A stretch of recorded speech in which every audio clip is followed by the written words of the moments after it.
Good morning बच्चों। मैं शंकर सिंह, न्याय प्रवक्ता सोनभद्र, डीएलएड के इस ऑनलाइन क्लास में डीएलएड सेकेंड सेमेस्टर के सेकेंड पेपर प्रारंभिक शिक्षा नवीन प्रयास के अंतर्गत राष्ट्रीय शिक्षा नीति संशोधित 1992 के संबंध में परीक्षा में आने वाले उपयोगी प्रश्न उत्तरों पर चर्चा करेंगे। संशोधित राष्ट्रीय शिक्षा नीति 1992 पर आधारित कुछ प्रश्न परीक्षा में अक्सर पूछे जाते हैं, जिस पर हम लोग आज चर्चा करेंगे। तो इसमें पहला प्रश्न है कि संयुक्त राष्ट्रीय शिक्षा नीति में बालकों के नामांकन पर क्या कहा। प्रश्न है, संयुक्त राष्ट्रीय शिक्षा नीति में बालकों के नामांकन पर क्या कहा गया।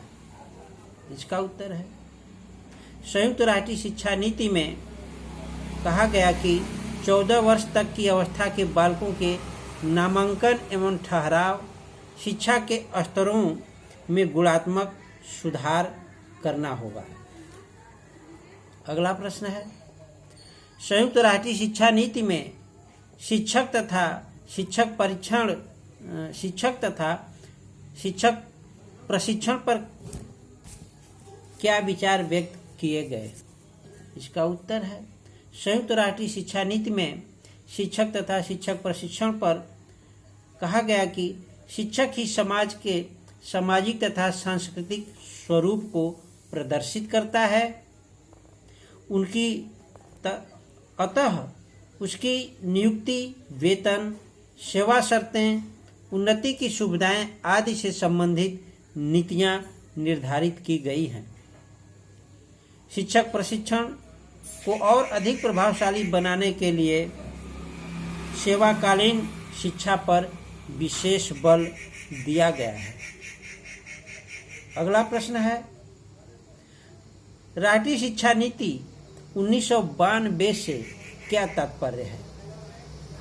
इसका उत्तर है, राष्ट्रीय शिक्षा नीति से आशय यह है कि यह नीति जो किसी राष्ट्र विशेष में शिक्षा के आधार, मापदंडों एवं शैक्षिक गतिविधियों के सफल एवं दीर्घकालिक परिणाम का उत्थान को स्थापित करती है। अगला प्रश्न है, राष्ट्रीय शिक्षा नीति 1992 में व्यावसायीकरण को उचित माना या नहीं।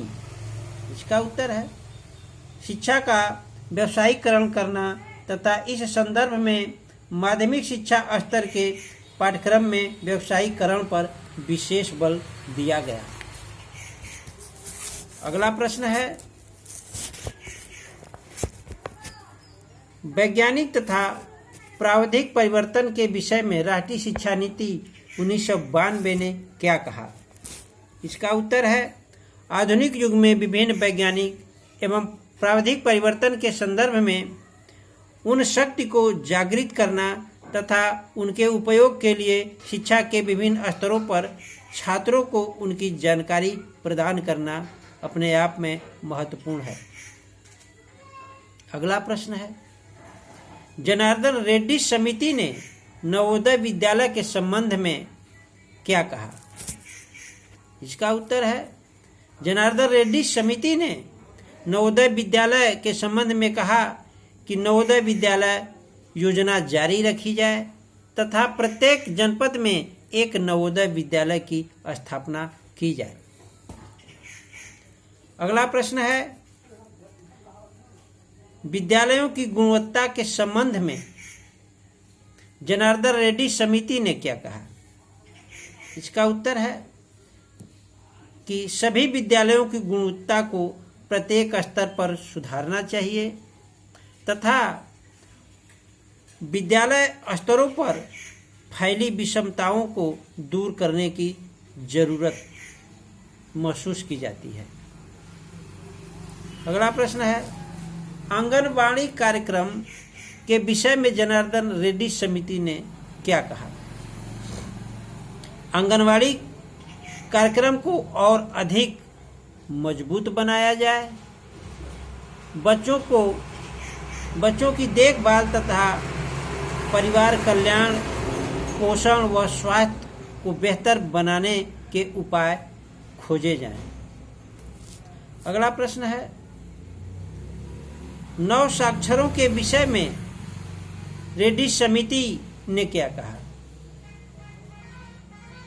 इसका उत्तर है, नव साक्षरों हेतु सतत शिक्षा कार्यक्रम चलाए जाने की आवश्यकता है तथा साक्षरता अभियान को और अधिक गतिशील बनाए जाने की भी आवश्यकता है। अगला प्रश्न है, प्रौढ़ शिक्षा के संबंध में अगला प्रश्न है, परीक्षा में स्तर के माध्यम में समिति के क्या विचार थे? परीक्षा में स्तर के संबंध में समिति के क्या विचार थे? इसका उत्तर है, केंद्र एवं राज्य सरकारों परीक्षा के स्तर को सुधारने हेतु ठोस कार्यक्रम तथा योजनाएं बनाएं, माध्यमिक स्तर पर कंप्यूटर शिक्षा की सुविधाओं को प्रदान किया जाए तथा प्रचार प्रसार को भी आगे बढ़ाया जाए। परीक्षा सुधार हेतु एक राष्ट्रीय स्तर पर कार्यक्रम व नेटवर्क तैयार करने की बहुत आवश्यकता है। अगला प्रश्न है, राष्ट्रीय शिक्षा नीति 1992 में राष्ट्रीय शिक्षा व्यवस्था के विषय में क्या कहा गया? इसका उत्तर है, संपूर्ण भारत में शैक्षिक संरचना एक समान होनी चाहिए। यह शैक्षिक संरचना 10+2+3 के आधार पर होनी चाहिए और इसे सभी राज्य अपने अपने यहाँ लागू करें। अगला प्रश्न है, संयुक्त राष्ट्रीय शिक्षा नीति में शैक्षिक अवसरों की समानता के विषय में क्या कहा? इसका उत्तर है, नवीन शिक्षा नीति में शैक्षिक अवसरों की समानता को बनाए रखने के उद्देश्य से शिक्षा द्वारा समानता लाने पर विशेष बल दिया गया। इसमें अनुसूचित जातियों एवं अनुसूचित जनजातियों को भी समान जातियों के समान लाने के प्रयासों पर विशेष बल दिया गया तथा इस उद्देश्य को पूरा करने के लिए प्रौढ़ एवं सतत शिक्षा के प्रचार एवं प्रसार के लिए विभिन्न स्रोतों एवं तरीकों को व्यवहार में लाने पर बल दिया गया। अगला प्रश्न है, जनार्दन रेड्डी समीक्षा समिति का गठन कब किया गया? इसका उत्तर है, जनार्दन रेड्डी परीक्षा समिति का गठन 1992 में किया गया। अगला प्रश्न है, संशोधित राष्ट्रीय शिक्षा नीति 1986-92 के अध्यक्ष कौन थे? इसका उत्तर है, इसके संशोधित राष्ट्रीय शिक्षा नीति 1986-92 के अध्यक्ष जनार्दन रेड्डी महोदय थे। अगला प्रश्न है, 1992 की कार्य योजना में अल्पसंख्यकों के लिए नई केंद्रीय योजनाएं लागू की गई, वह क्या थी? इसका उत्तर है, क्षेत्र गहन कार्यक्रम को जोड़ना तथा मदरसा शिक्षा के आधुनिकीकरण के लिए वित्तीय सहायता की योजना उपलब्ध कराना। अगला प्रश्न है, राष्ट्रीय शिक्षा की नवीनतम नीति 1992 के क्या उद्देश्य थे? इसका उत्तर है, इसका प्रमुख उद्देश्य शिक्षा का व्यावसायीकरण करना तथा वैज्ञानिक एवं प्राविधिक परिवर्तन के संदर्भ में जनशक्ति को जागृत करना था। अगला प्रश्न है,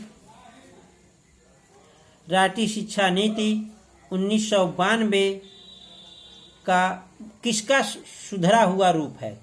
प्रश्न है, राष्ट्रीय शिक्षा नीति 1992 किसका सुधारा हुआ रूप है? इसका उत्तर है राष्ट्रीय शिक्षा नीति 1992, राष्ट्रीय शिक्षा नीति 1986 का एक संशोधित रूप है। इस तरह से बच्चों आज हम लोगों ने राष्ट्रीय शिक्षा संशोधित नीति 1992 के बारे में जो इस पर परीक्षा में प्रश्न पूछे जाते हैं इस पर चर्चा की। हम आशा करते हैं कि आप अपना पढ़ाई का काम ध्यानपूर्वक कर रहे होंगे और इंटर्नशिप के जो भी आपको जिम्मेदारी दी गई है उसको परिश्रम और लगन के साथ पूरा करें। Thank you very much.